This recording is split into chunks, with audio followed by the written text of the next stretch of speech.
is the Happy Scientist Podcast. Each episode is designed to make you more focused, more productive, and more satisfied in the lab. You can find us online at bitesizebio.com/happy scientist. Your hosts are Kenneth Vogt, founder of the executive coaching firm Vera Claritas, and Dr. Nick Oswald, PhD, bioscientist, and founder of Bitesize Bio.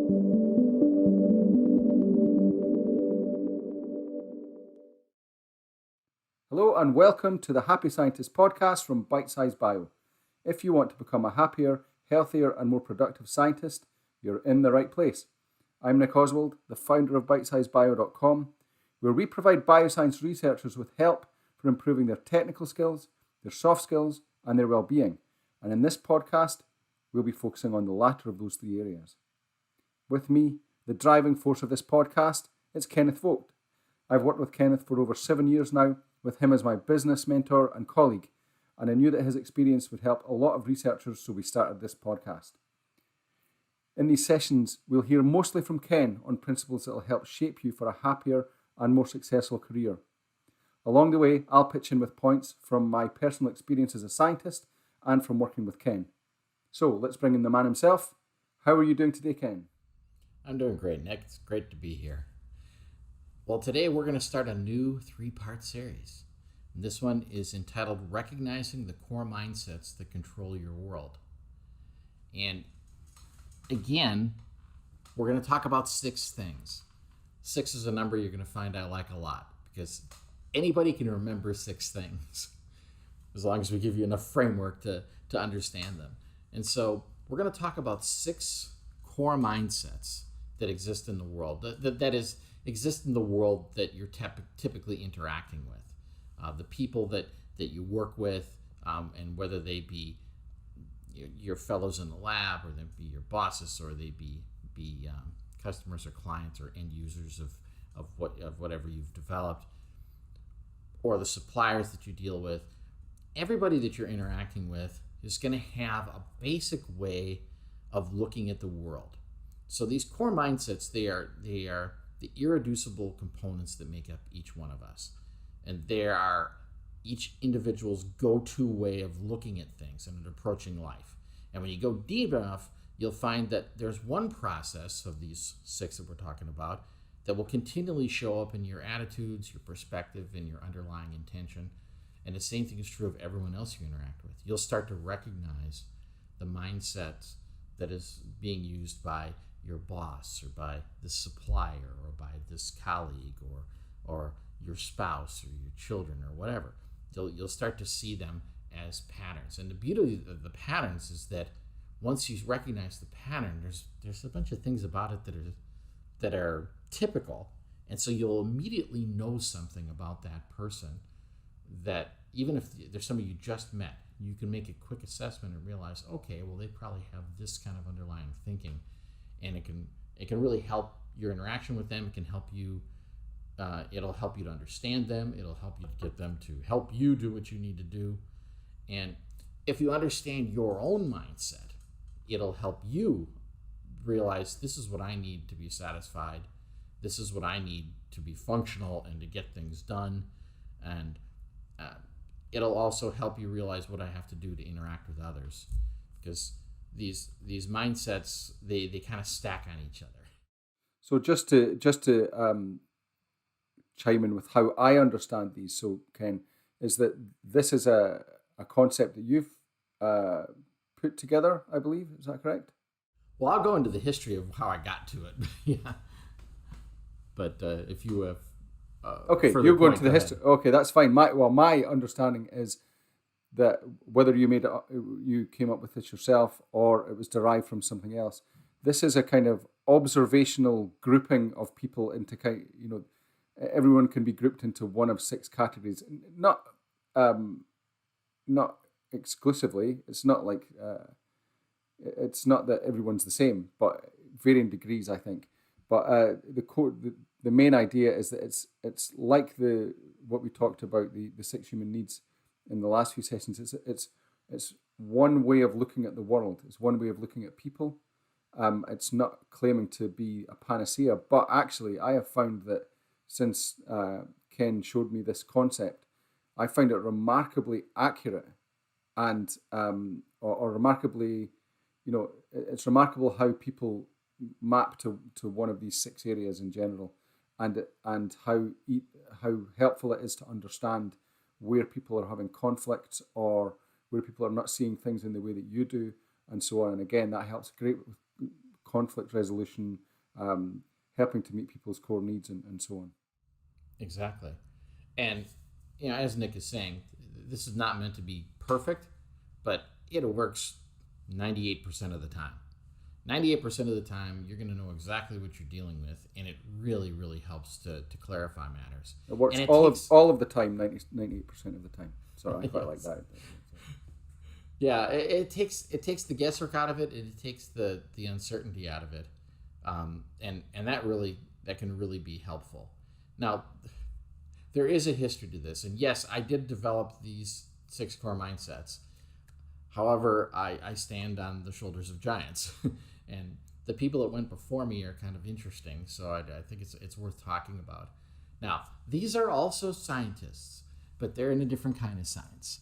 We're talking about sociologists and psychologists, and I realize for folks in the hard scientists, they might find that a little squishy. However, I think if you look at some of this stuff and you see the development of it, you will recognize a pattern that looks very familiar to you. That this is about experiment and results and learning what works and learning what doesn't work. And it's the same kind of thing. This all began with something.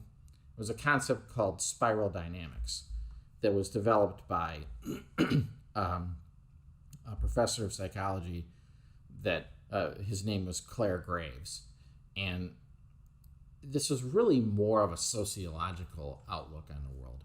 He was looking for how do human societies develop? And you think, okay, well, what does that have to do with me in the lab? And I'll grant you, not much. And in fact, his thinking about this didn't really get that much attention, and he eventually died, and that was that. But a few other psychologists years later picked up on this and thought, while it makes sense from a sociological standpoint, is there a psychological application for this?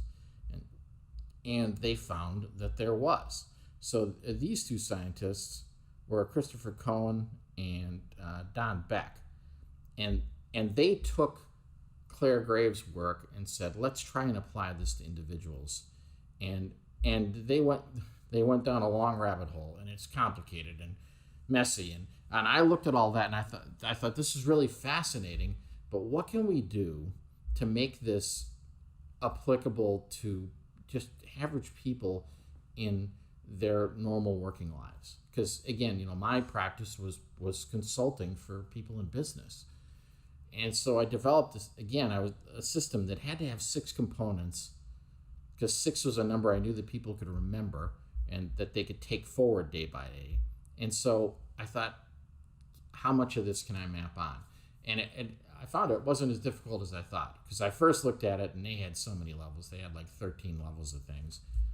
And it was just too much to remember. It was too much for me to remember, and I was into it, But then I realized out of these, actually most of those levels don't matter. They either they're just not common in modern society anymore, or they're not yet common in modern society, because they also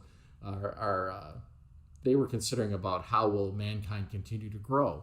So, well, let's stick to where mankind is here. Let's stick to what we got now. And so there are 6 core mindsets that you're likely to encounter at any given time in your work and in the people that you work with. If somebody isn't among one of these 6, they're either unqualified to be part of your world, or they have gone beyond it. and so they don't matter in your world. In your world, you're going to encounter these 6 groups, and you'll probably just encounter 2 or 3 of them most of the time, but it's good to know about the others that are around the edges too. And so we're going to talk about these. Now, the reason this thing was originally called spiral dynamics is because it was about an upward spiral of development. So you can imagine then that every step of the way expands on the one that was before it. So I hesitate to call these things as moving, upward or left to right, like one is better than the other. Because the fact is, and this is something I'm going to come back to again and again, whatever level somebody's at, they are absolutely doing the best they can. If they could do better, they would move to the next level. So we have to understand when we're dealing with people, when we're talking about these mindsets, if they have a certain mindset, they don't have it because they're lazy or they're stupid or they're unwilling. They are doing what they can do. And just that right there, if you start to recognize of all the people you deal with, and especially the difficult people, that they're doing the best they can do, you'll start to take a different view of things. Yeah, it's quite an important point there to realize, isn't it? That what you're doing is looking at a kind of overall map of how the mind, not as a collective, but how the mind in general develops, and there's various reasons why people will, depending on your upbringing or whatever, where you will begin on that, on this kind of in these classifications, if you like, but it's possible to move again, moving to the next level of this this series of mindsets is. Would you say that maps onto the growth that we talked about in the previous episodes? Definitely. And another thing you're going to see about this too is that it maps to groups as well as it does to individuals. So you're going to see that departments have one of these mindsets, or whole academic organizations, or whole companies, or certain groups of people. And again, it just adds this crystallization to things when you're looking at the world, and you just go, I get that. There's a structure here that I can, as a starting point for me to understand this. So, another nice thing, this comes all the way back to Dr. Graves' original work. One of the things he did is he chose a color for each of these levels, which really was brilliant. And as a memory tool, it's great too. And it's a joke that Nick and I have, that we talk about colors all the time in his business, and of course I've trained some of his people too, some of his management people, so they are often talking about so and so is orange or so and so is green, and it's an automatic conveyance of a bunch of information between one person and another in a single word. So it's useful to think of these things in colors too. And what I think actually it's an important point though, because you can be talking about someone, as you'll find out once we get through and figure and sort of explain what each color is. When you're talking about someone being orange or someone being of a green mindset, then if you didn't have that classification and realize that those are two very different mindsets, then you could be criticizing that person for just being difficult, or not seeing it the way you see it. But if you say, okay, they're orange, so they're looking at it this way, but I tend to look at it another way, and so it's just realizing that they look at the world in a different way. So actually, again, it diffuses the situation, because you can say someone's being orange or red or whatever, or operating with that mindset, and you get a different viewpoint on how they are thinking, or not a viewpoint, you give a different acknowledgement to how they're thinking, and then it helps you to understand why they're coming from that place. Right. And it offers you an opportunity to be more compassionate to a person, especially if they're coming from a level that is below your typical level. And you might think compassion is not really in my job description, but it's really useful. When you realize that somebody is coming from that place, and instead of seeing them as inferior or stupid or less educated, you realize, oh no, they're just purple. That's what's going on. It's just a different mindset. Yeah, I really, although the original idea is that it's an upward spiral, I'm quite uncomfortable about the idea of saying that that's better. I just don't think we have another word, you know. But it's just different ways of looking at the world, literally, and it's Yeah, it's an possible to move from one expansion. to the other. Yeah. I mean, it's like, is a cell inferior to an organ? Is an organ inferior to a body? Well, they're different. They're being what they're being. So we're going to talk about the first two today, and we're going to start at the least developed point, and you're gonna know some people like this. You're gonna recognize this right away. The first one we're going to talk about we call connectors. That's the label for them. And connectors are purple. So remember purple. These are going to be the memory tools for this. Somebody who's a connector thinks in a tribal fashion. They've grouped up with other people for survival, and they become all about the group. The group is more important even than themselves. They don't really see their own personal identity as being very important. They're much more important as a member of the group, and the group has to survive. So they'll protect the group ardently. They'll be all about that.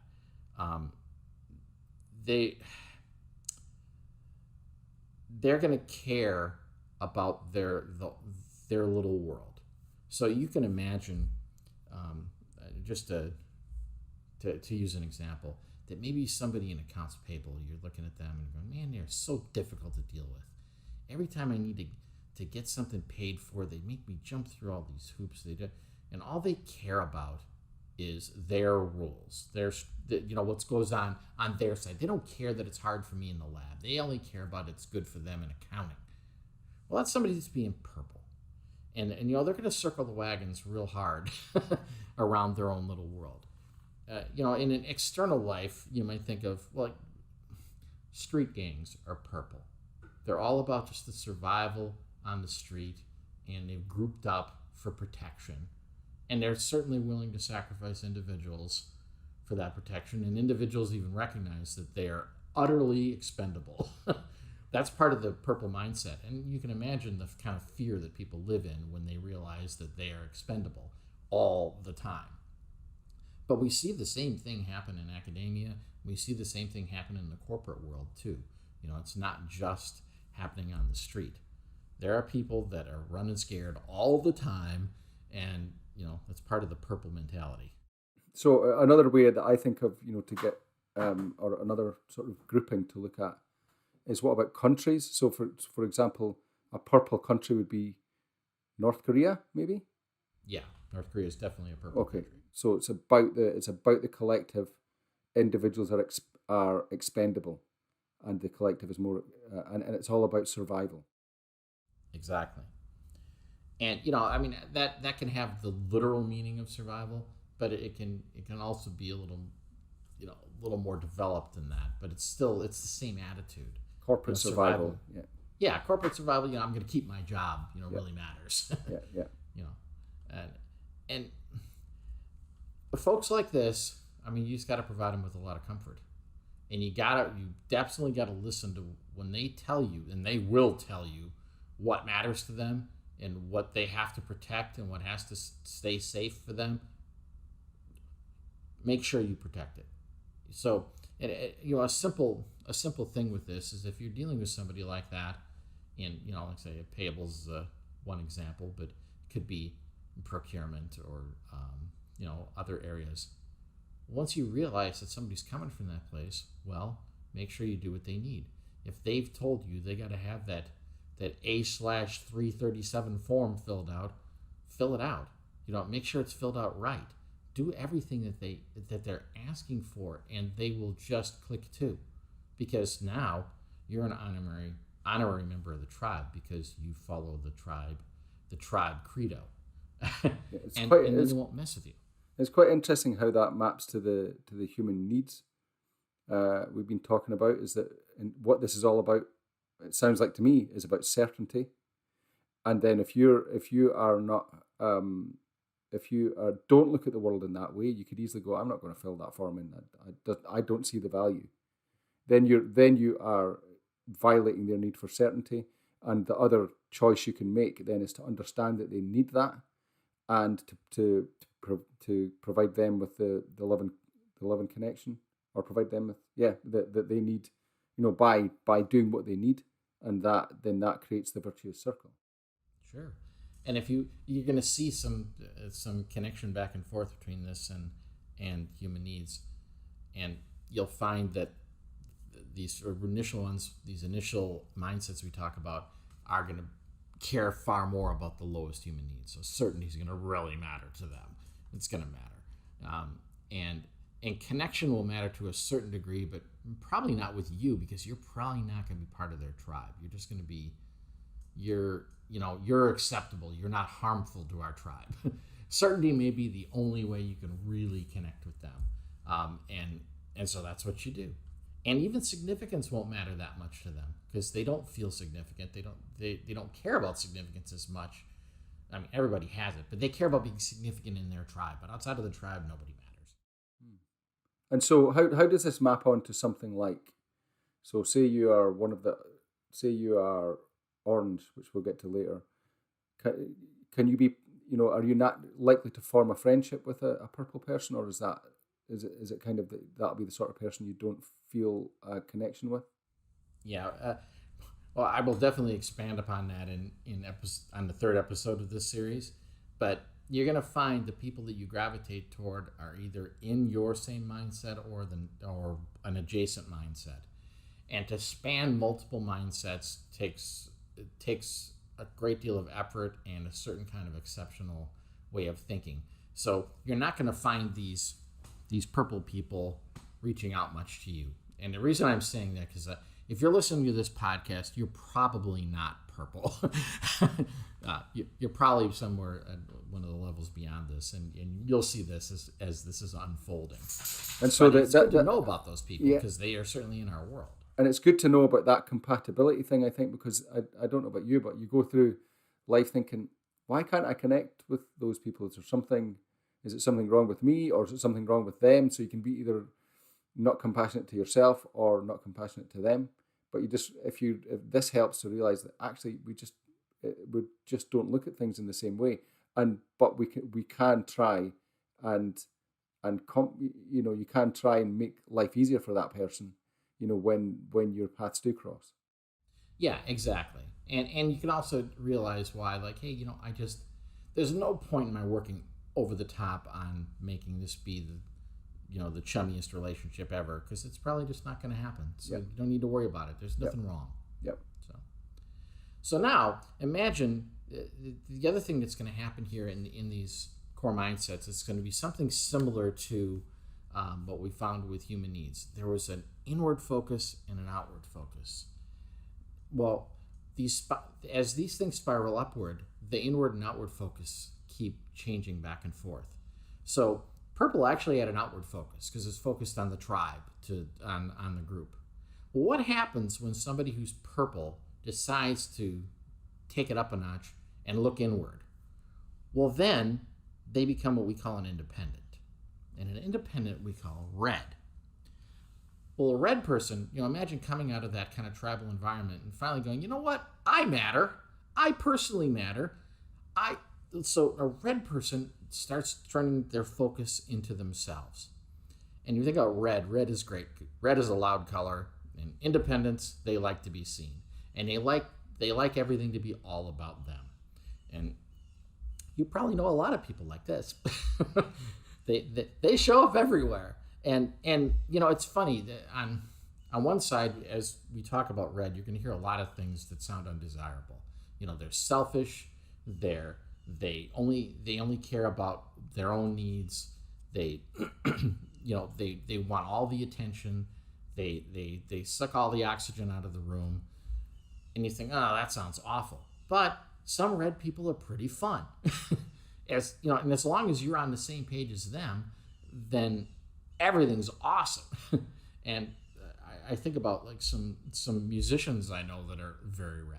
Well, yeah, it's part of what makes them a great performer, because they just up there being themselves, and it doesn't matter how outrageous it is or how over the top it is. And a lot of people look at that and go, man, I wish I could be like that. So that's the thing about red folks, that what you have to get focused on when you're dealing with somebody that's red is you got to find out as quickly as possible, what are they after? What is it that matters to them? And usually it's not that hard because they're not that quiet about it. But once you figure that out, it's like, well, to deal with a red person is pretty easy. Give them what they want. Now, obviously that's within the bounds of, is what they want what you want? Is it for the greatest good? Is it beneficial to give them what they want? But oftentimes it is. Often they don't want anything that uncommon. And again, back on human needs, they're looking for significance. Boy, do they care about significance, man. And they like variety too. You know, that's part of the red game. So. And what about the idea of, you know, you give them what they need? What about the idea of kind of creating a dependency there? Is that something you would be concerned about? It's got to be. But with red people, it generally is pretty transactional. So I wouldn't be as concerned about dependency unless you're talking about for yourself. A red person will definitely take advantage of you if they can. Because again, their outlook is just like everybody else. They think everybody else sees the world the way they do. And they're taking care of their own interests. So they're looking at you going, well, it's your job to take care of your interests. So in that regard, at any given moment when you're dealing with a red person, you can do some things you can't do with other people. You can be very direct with a red person. You can say to them, oh, I'm not doing that because that's not what I want. Here's what I want. And a red person will be like, yeah, I get that. That's completely how I think. You know? Yeah, that's another really interesting application of this idea is how you approach people. Then you don't approach a purple person in the way that you would approach a red person. Just to you don't broach a problem or address a problem with a purple person in the same way as you would with a red, and so on. Yeah, I guess you'll be opening that up as we go in. Yeah. To this. Well, and now that you've brought that up, let's look at that, and we can use these two as a comparison. You know, why wouldn't I go to a purple person and say, no, I'm not doing that. Here's what I want. So from the purple person's standpoint, it's like, what I want, why would that ever matter? Yeah, you know? I need form XYZ32. Yeah, I got to do what the tribe demands of me. You know, so you got to fit into that too. And whether you're inside the tribe or outside the tribe, their thought is that, well, maybe not in my tribe, but you're in a tribe. You know, that's how they look at it. So you don't approach it exactly that same way. But when you realize, when you're thinking about how do they think about things, go, well, I got to fit into their little world structure without rocking the boat too hard because they can't deal with it. Now, there may be times when you're realizing, man, I got to rock the boat here. I got to make something happen. And, well, okay, what do I do now? Well, part of what you can do is you can ask them, it's like, what do you need? If I have to get this done, how do I do it? You know, what would I have to do for you to make that work? Generally speaking, they'll tell you. Sometimes, you know, a purple person won't be terribly creative and terribly, you know, they won't work outside the box too much, but they will tell you what they need in their world. And, you know, if you can ask for that, you can get it. When you're dealing with a red person, it's a little more straightforward. It's like, what do you want? What is it you want out of this situation? They're going to tell you.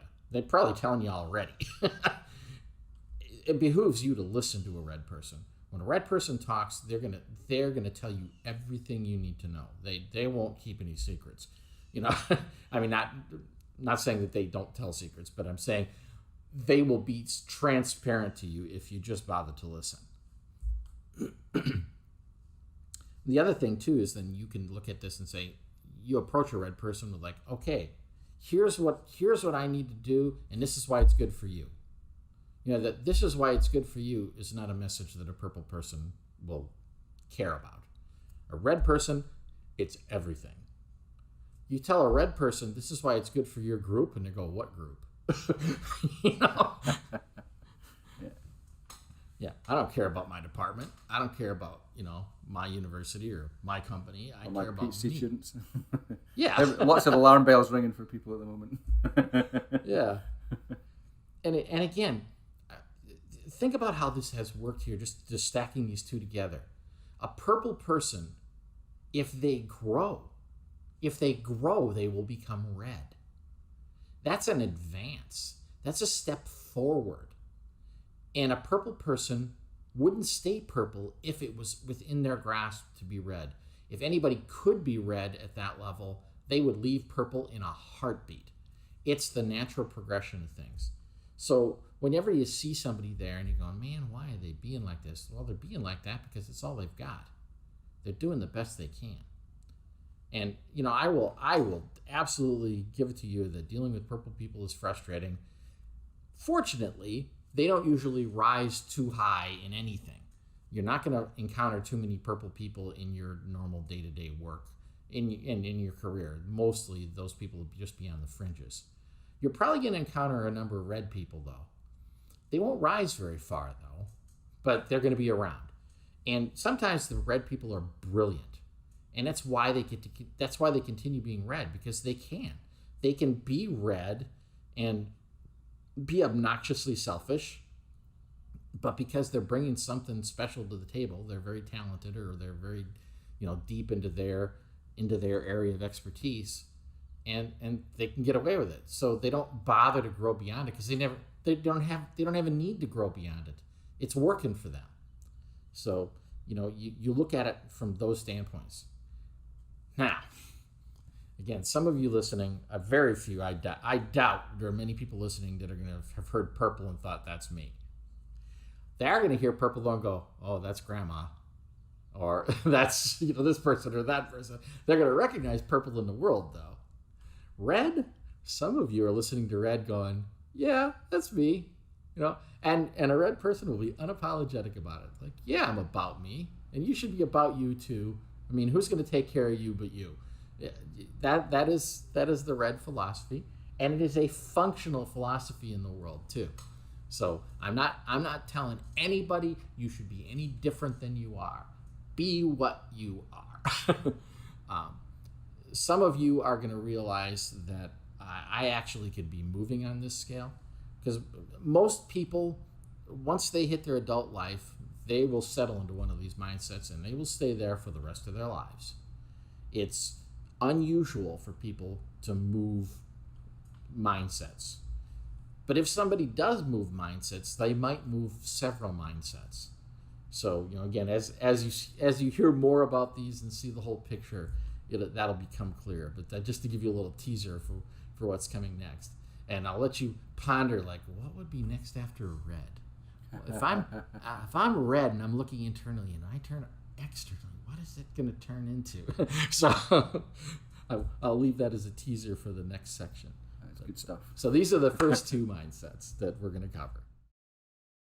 Yeah, I think that this is, of all of the topics that I have discussed with you over the year, or not topics, of all of the kind of matrices you've given me over the years, I think this is the one that I've found most practical benefit, or one of the ones anyway. And so it's definitely something for people to dive into. So I'm guessing, Ken, that you have a graphic that we can share with people. Yes, I do have a graphic that's gonna lay out the 6 mindsets, the 6 different colors. We've got some example people from history and from current events, the people you might recognize, just to give you a handle about, hey, here's a model of what somebody who's purple looks like or somebody who's red looks like.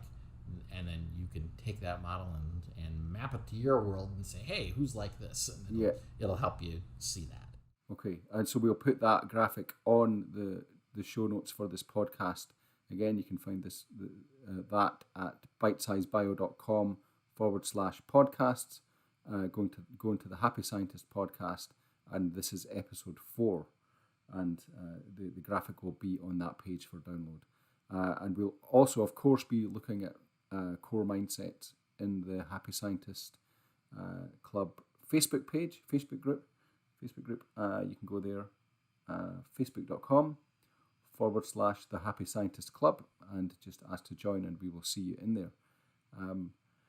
So I'm guessing, Ken, that once we go through these, what each of these mindsets is, what it entails, then we'll be able to talk more about how that concept can actually be applied to, it's really easy to think this is judging people, but it's actually not that. It's the exact opposite. It's about understanding people and understanding where your mindset relates to other people and how you... Well, I'm going to borrow that. I haven't heard that one before. That was beautiful. Good. Understanding rather than judging. Beautiful, Nick. I always like it when I make something up and you like it.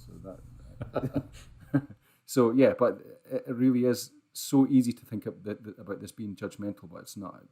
It really resolves a lot of conflict when you understand these different flavors of people and can act accordingly. So we'll go through the different flavors and then go through ways that you can act accordingly when you meet different people from different mindsets.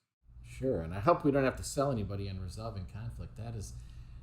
We need other people to accomplish what we want to accomplish. We're not doing simple things in the world. You especially as scientists, you need to work with others, and so it's just really powerful to realize that I can marshal the forces of all these people of these different mindsets to accomplish an end. Oh yeah, I mean, I for one, I guess one of the reasons this is been so transformative for me to have this mapping to refer to is that it removes a lot of resistance. You spend a lot of time just resisting someone who is saying something that makes completely no sense to you, like the person who thinks this form is the whatever the form, that number you gave, the XYZ37 form. The person who thinks that is the most important thing in the world to get that filled out, and you think it's absolute nonsense. You can spend so much energy resisting that because you don't understand why it's different for them. And but if you switch it around and realize that that's where they're coming from, you don't need to resist it anymore. You can just go with it. They're happy, you're happy, and then you can just focus on growth and contribution. Exactly. It's funny how this stuff all ties back together, isn't it? It's amazing. It's almost as if you've thought about this. Indeed. All right. Well, I'd say that's a wrap for this session, and we'll look forward to part 2 of recognizing the core mindsets that control your world in the next episode. I'm looking forward to it. Okay, thanks everyone, and we'll see you on the next episode.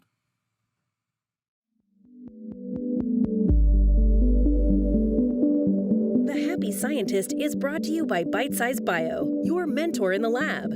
Bitesize Bio features thousands of articles and webinars contributed by hundreds of PhD scientists and scientific companies who freely offer their hard-won wisdom and solutions to the Bitesize Bio community.